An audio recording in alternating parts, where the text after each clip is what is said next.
Pasar Bakong. Ôi dồi.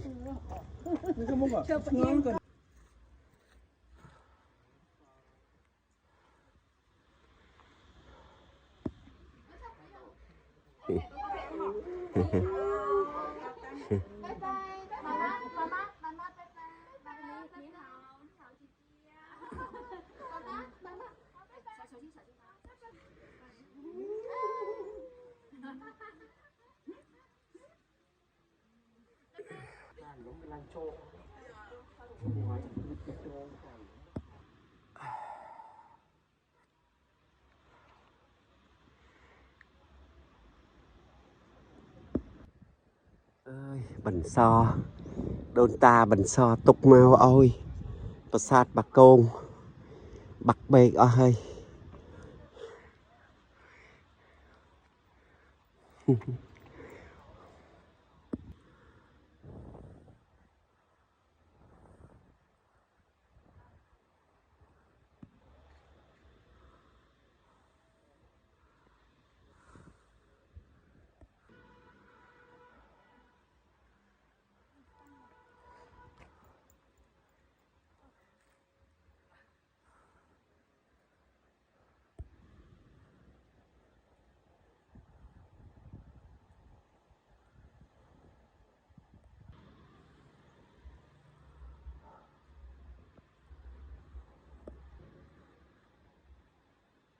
Pasar Bakong UNESCO អប្សរាគេកសាងគេធ្វើពីជួសឡើងណា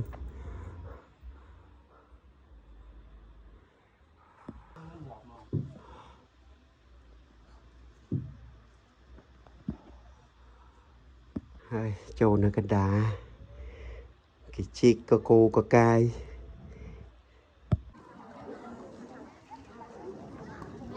ប្រាសាទភ្នំបាក់ខែង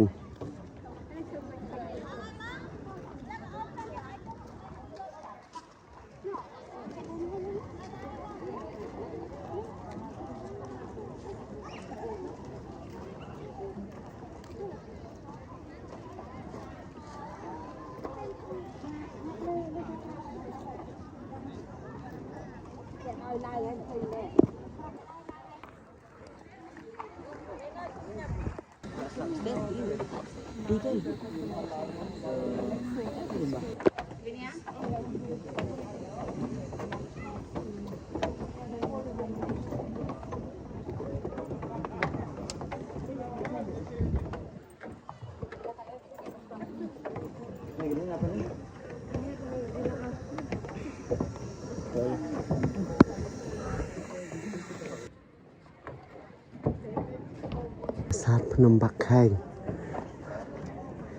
អូភ្ញៀវទេសចរមកច្រើន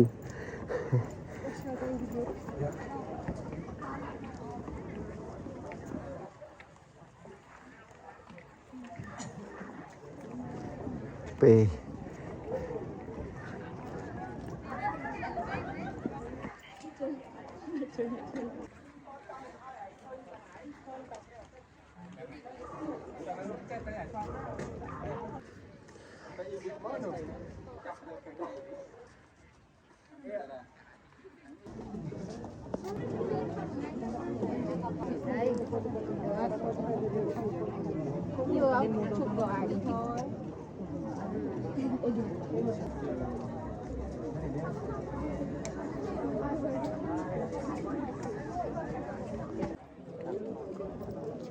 ម៉ោង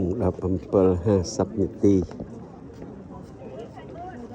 លើភ្នំបាក់ខែងថ្ងៃទី 1 ខែ 5 2025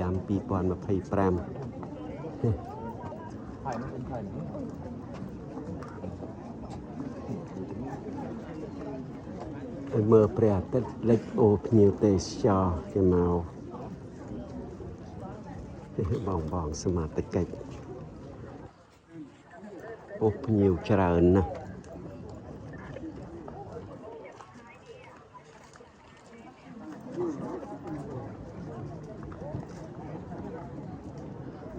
បរទេសផងអ្នក ក្នុងស្រុកផង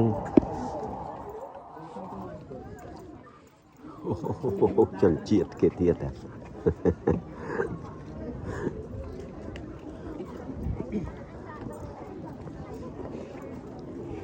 អូខេ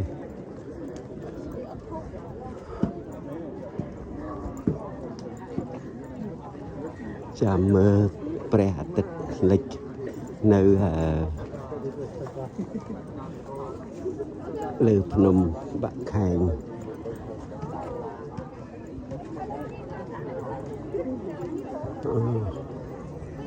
ភ្ញៀវក្នុងស្រុកភ្ញៀវបរទេសគេមកយ៉ាងច្រើន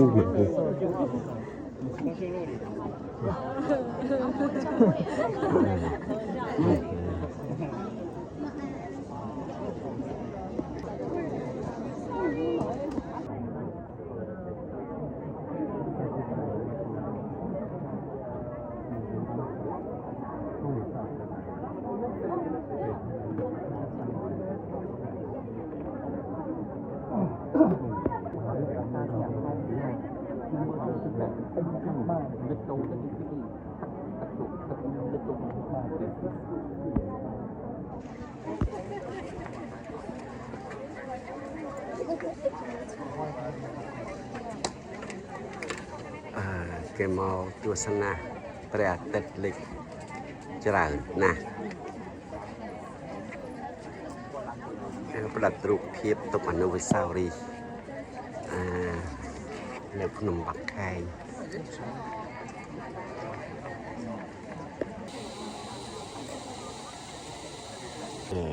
ពេលនេះម៉ោងនេះម៉ោង6:01នាទី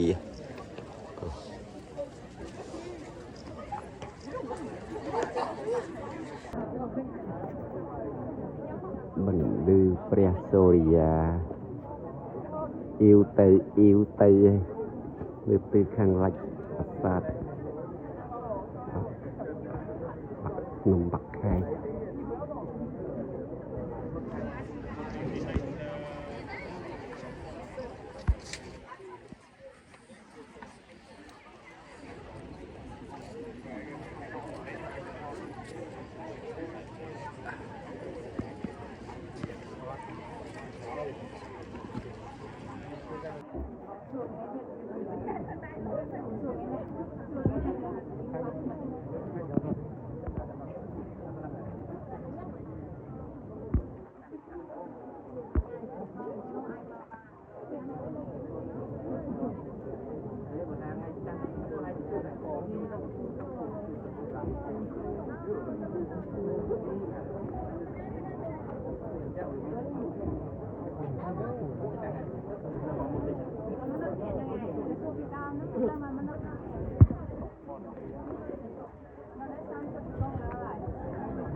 con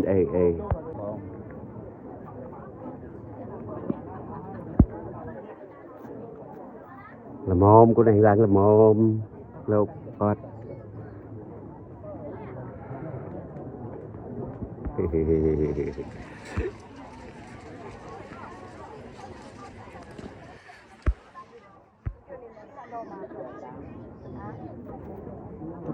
tay con tay ok con ok con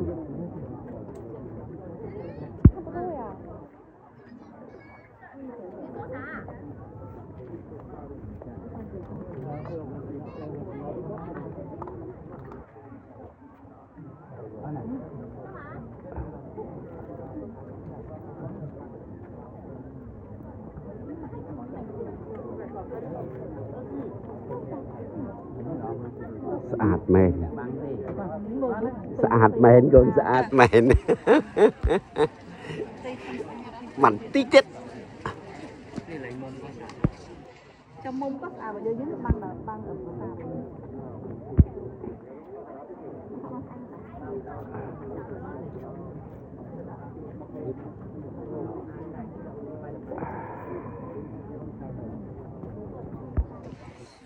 ok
nè màu xiêm mía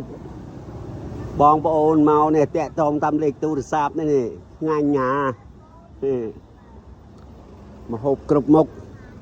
tăng pi bà học sạch khó bà học ăn thấy lâu thấy đại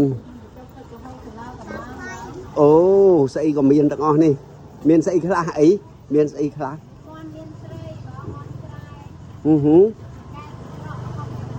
ô xây còn miền tặng ngon tăng tích bao la cột nợ một cô quát cô tối dương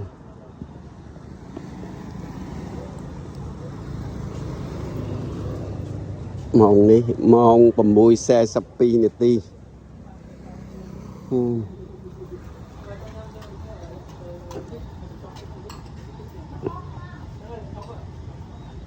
chả sẽ đai chui chương anh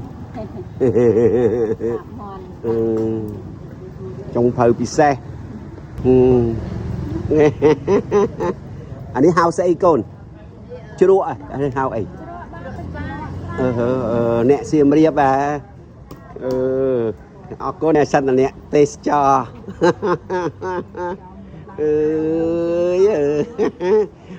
ơi à một này mà một mờ đôi à nà nè một nè sinh ngặt chip món à dạ